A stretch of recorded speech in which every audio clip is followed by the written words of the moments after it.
Nasira ang perpektong larawan ng pamilya ni James nang iwanan sila ng kanyang ina. Feeling ko that time babalik yung nanay ko. Mahal kami nung nanay ko, hindi kami iiwan nun.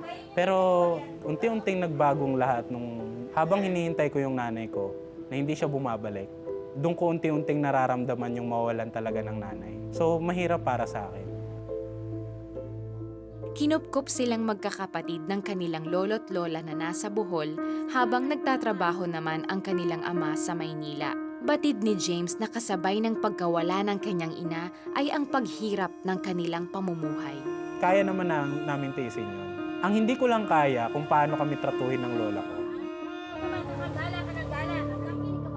Tinatali niya yung bunso namin sa labas kasi baka makawala. Ano siya special child.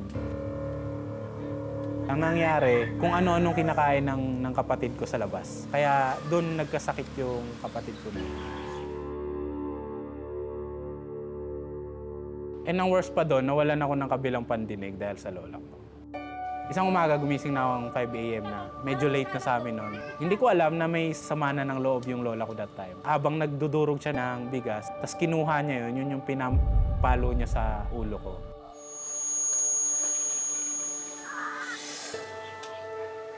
Naging pasakit din sa kanya ang walang humpay na panunukso at pangaapi ng ibang mga bata.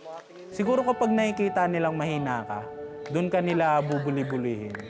And kapag nagpakita ka naman ng pagiging matapang, doon ka naman may makakabanggang mga siga. So hindi ko rin maintindihan talaga. Nakaramdam ako ng galit lalong-lalo na sa nanay ko. Gusto ko tanong sa kanya, Ma, bakit? Bakit mo kami iniwan? Hindi namin mararanasan yung mga pait, yung mga hirap na bagay na ito kung hindi dahil sa'yo.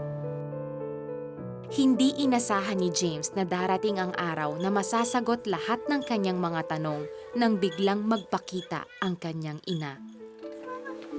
Si Mama. Ba't ka umalis? Dito, napag-alaman niya na ginayuma ang kanyang ina ng bagong kinakasama, kaya napilitan siyang iwan ang kanyang pamilya. Napagtanto rin niya na nais silang bawiin ng kanyang ina mula sa kanyang lolo't lola kung saan dadalhin silang magkakapatid sa Leyte at doon manirahan ng sama-sama. Ngunit dahil sa galit na nasa kanyang puso, lihim siyang nakipagsabuatan sa kanyang ama para sa isang paghihiganti. Kunyari, isasama ako sa nanay ko, isasama ko yung bunso namin na kapatid, iiwan namin sa kanya yung special child kong kapatid, tapos magpapakuha ako sa tatay ko sa Leyte. So ganun yung plano namin na hindi alam ng nanay ko. Dinala siya ng kanyang ina sa Leyte, subalit iniwan nila ang bunsong kapatid sa kanilang lola. At makaraan ng ilang araw, kinuha si James ng kanyang ama at sila ay tumungo sa Maynila. Taliwas sa inaakala niya na tuluyan na siyang makakawala sa pait ng buhay, lalo pa palang titindi ang mga pagsubok na kanyang pagdadaanan. Hindi ko alam kung bakit ganun. Lagi na lang ako inaaway, lagi na lang ako binubuli.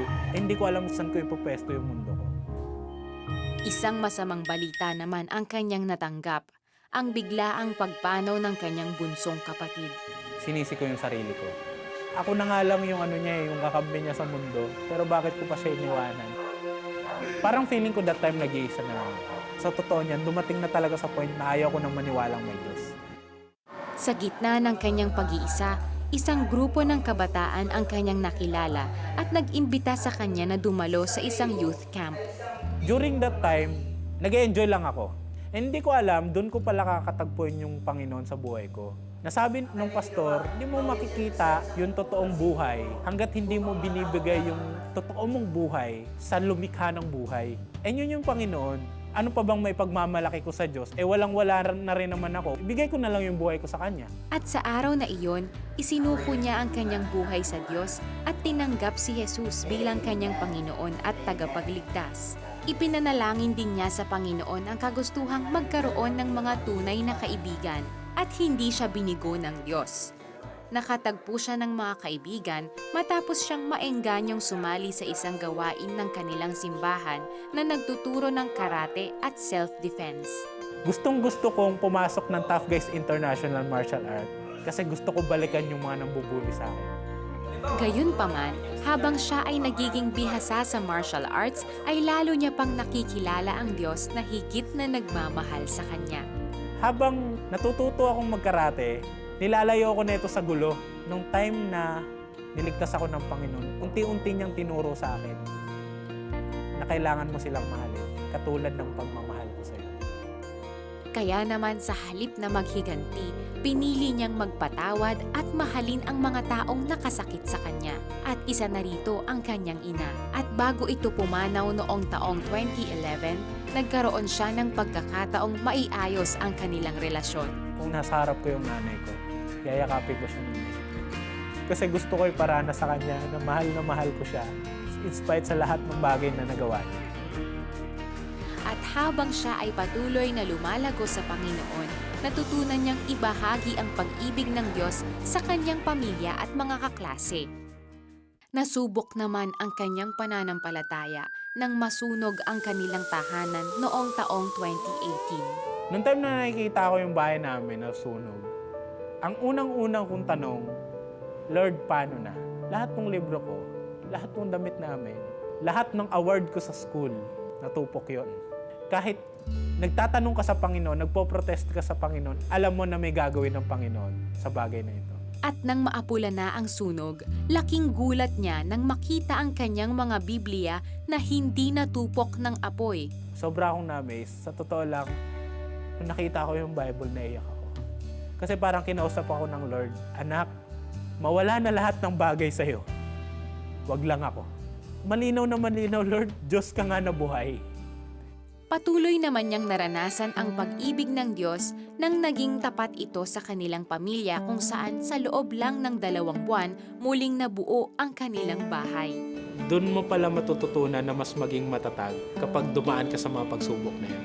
And doon mo makikita kung paano kumilos ang Panginoon sa buhay. Sa ngayon, inaalay niya ang lahat ng kapurihan sa Panginoon nang siya ay magtapos sa kolehiyo sa kursong Bachelor of Arts in Communication.